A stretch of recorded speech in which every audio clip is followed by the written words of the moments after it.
Alright, Katelyn, let's take a look at your paper. MLA format first. You do not need a comma after your last name there. Then it goes your name, my name, class, so English 12. You have a huge space issue here, so you need to make sure that's just double space, not with that huge space there. And then this is a really weak, doesn't have anything to do with your concept or your theme or about the, I don't know, it just is weak. You need to fix that. Alright, so you start with a really long quote about schizophrenia. When you have a quote that goes on to 4 lines, you need to separate it out. That means it gets 2 tabs over, so all the lines are 2 tabbed over. So you would need to fix that. And I also question why start with this. Try to ease your audience into it. When you just start off with a straight up definition of schizophrenia, it's a little bit more difficult. Then, in the play Macbeth by William Shakespeare, you got a space issue here. He suffers from schizophrenia, which is caused by the immenseful, that's a word you made up, stress that is put on him from the characters throughout the play. So, what I would love to see is a stronger sentence here to connect all of this junk into the play, because it seems like you're just throwing in this quote, which is fine, but you're not explaining what all of this means. You're just saying, hey, this is what schizophrenia is and Macbeth has it. So you need to maybe add it, you need to add a sentence here to kind of bridge these two concepts. So you have your main points here. This is actually a pretty good thesis statement about altered sense of reality, so I'm intrigued to see what you're going to do with it there once you get in there. But something to keep in mind, you have a quote, you have 1 sentence, 2 sentences, 3 sentences after the quote. So it really would be nice to have at least another sentence or 2 to kind of set up this whole concept before you jump into the introduction. Alright, so you start off with a quote about the disease, which causes hallucinations. Now, in your introduction, you say that your first point is that he's delusional, which I know delusional and hallucinations can be together, but for the sake of your symptoms, I think you can separate them. So what you're lacking in here that hurts this is a really strong topic sentence as far as what you're supposed to go after. So let's kind of start from the beginning and work our way back. So you have a space issue here with right before that period. I like the idea that I don't really think it's stated outright in the play, but I think it's a good concept to talk about her love for him, that maybe part of Macbeth's motivation was that he feared he was going to lose his wife's trust. So that's why he did it. I think that's really interesting to talk about. So he did it for his wife's happiness. Now, again, not stated outright, and most scholars would tell you that he did it because she questioned his manhood, but I really like that concept. I think it's cool to talk about. Now, this is where you get into hallucinations. So you're going to talk about the apparitions. You got a comma splice here, so you got 2 sentences when you should have something separating them out. And then you just talk about how his mind is gone by this point, although his mind is even more gone after he kills Duncan. You have capitalization issue here. Now, he does not know that Banquo is suspicious of him. There's a lot of people in class. A lot of people in class that had that problem. So be careful with that, because he doesn't know Banquo is suspicious of him.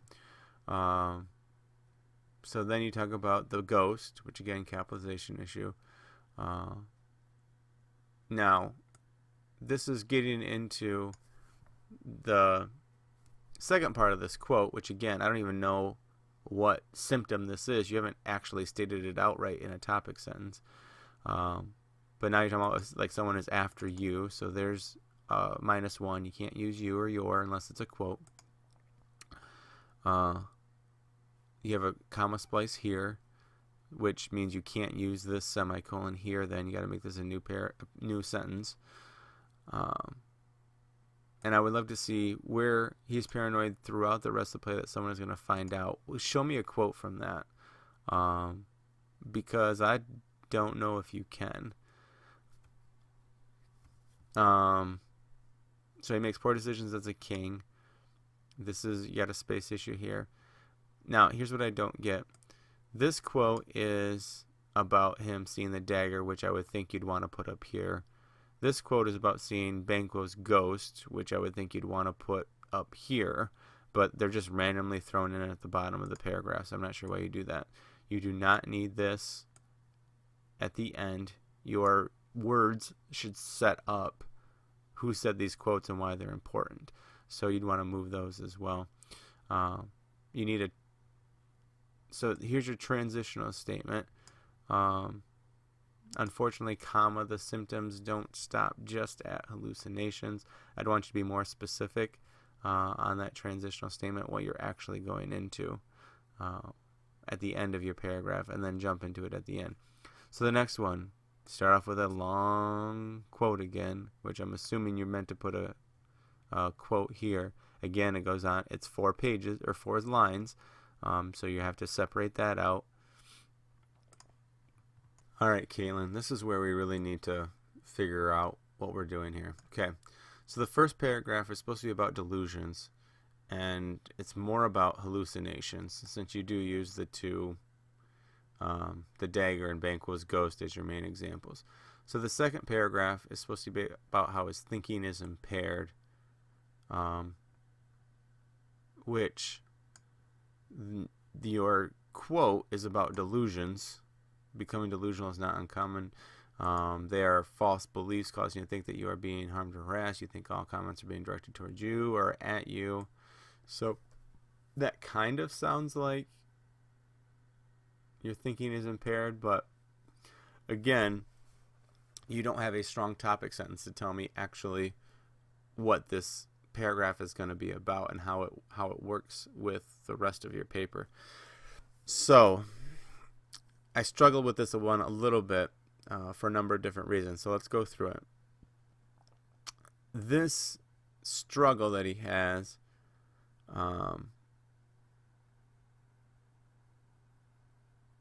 is a lot of this is just a repeat from your last paragraph about Lady Macbeth's perception of himself, or Macbeth's perception of himself changed throughout the play because of what Lady Macbeth did to him. So this I don't feel as an impact of delusions. You actually have some run-on sentences in here. Here's a comma splice that you would need to fix. So it becomes consumed with a thirst for power. Here's a run-on sentence too. Here's a comma splice. Soon it is entirely Macbeth that makes the decisions, so that's good. I like thrown to the side. That's good wording. Adds voice to your paper.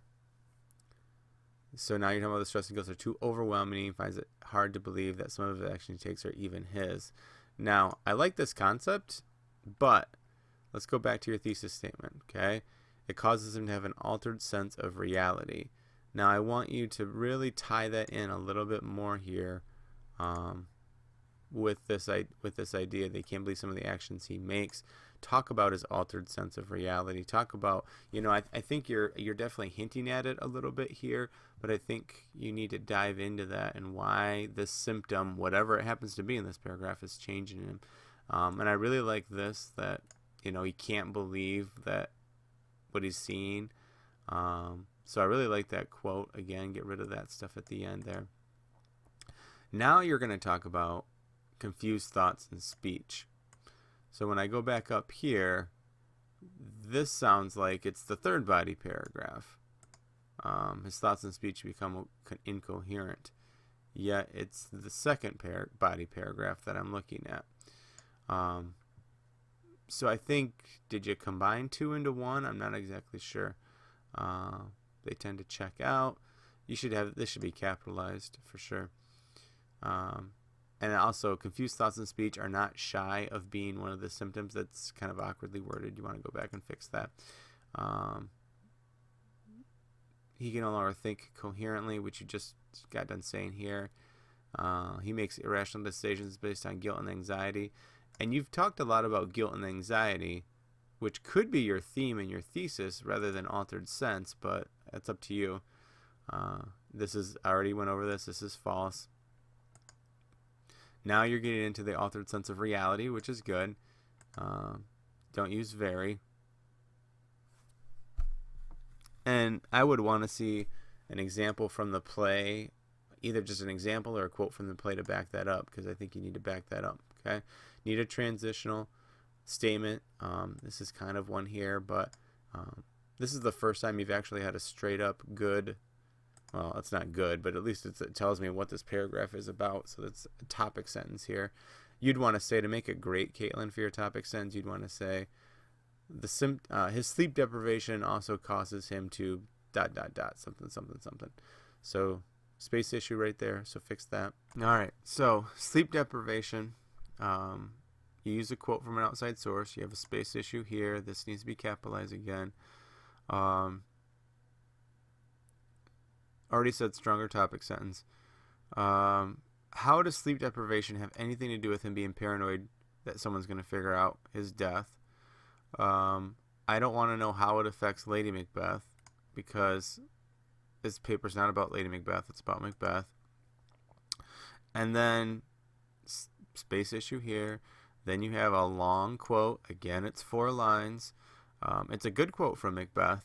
I would argue that you can just use some of these words in here and not that whole long quote. But you'd want to explain what this quote means. Okay. So topic sentence, outside source, explain the outside source, explain how it relates to Macbeth, tie it back into your thesis statement. Now, again, you bring up guilt, which I think sleep deprivation might work a little bit with guilt. Even though it's about Lady Macbeth, I think you can tie it back into Macbeth if you wanted to. So definitely some areas that you could change your theme if you wanted to. All right, conclusion needs to have a restated thesis, 1 sentence of summary per body paragraph, which again, if you go back to your introduction, you're supposed to have 4 body paragraphs and you only have 3. And then you have to end on a clincher. You have no capitalization, you have space issues here, you have a really weak last statement, so that obviously isn't a full conclusion. You need to move your works cited page up. This needs to go over to the left. This isn't italicized. See how this is capitalized here? It should be capitalized in your paper as well. And this should be the whole thing in your parenthesis. This should be the whole thing in your parenthesis. Okay? So, you know, these need to be tabbed over. Any line after the second needs to be tabbed over like this. You can get rid of that space, you can get rid of that space, you can get rid of that space. So, got to make that look a little better. All right, Katelyn, really need to figure out how you want this paper organized. You're going to have to do some work to get it to where you want it to be. So, good luck on your rewrite.